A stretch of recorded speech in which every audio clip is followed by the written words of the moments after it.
I'm an architect who loves what I do. My name is Barry Burkus, and I'm sitting in the studio in Santa Barbara after enjoying a walk to the office this morning, looking at nature. I stopped in our garden and found this wonderful succulent, a succulent that looked like a village and something that I could make into a building. And many times as I walk or ride my bike, I look at the nature around me and think about what can I do with that to make something beautiful for people to enjoy.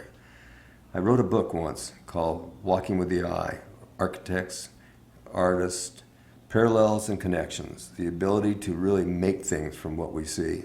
So I took this and I said, what happens if this becomes a series of cups that support people, that becomes a vertical village that we can live in? What kind of building would that really be?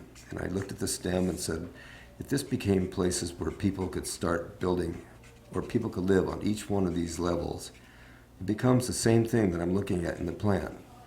And it is a village, but it's an organic village, and it's a place where people would enjoy living with nature.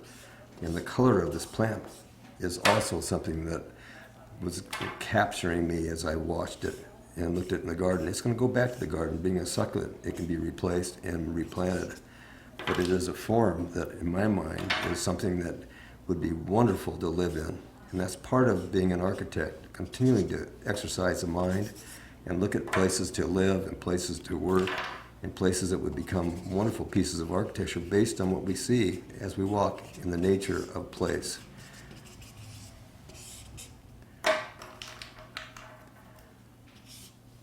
The hand continues to move the idea to paper, continues to make something that is wonderful, because in a computer, you can't overlay. You can't look at what you did in the past and see how it developed to something that might be better, or you might even throw the underlay away.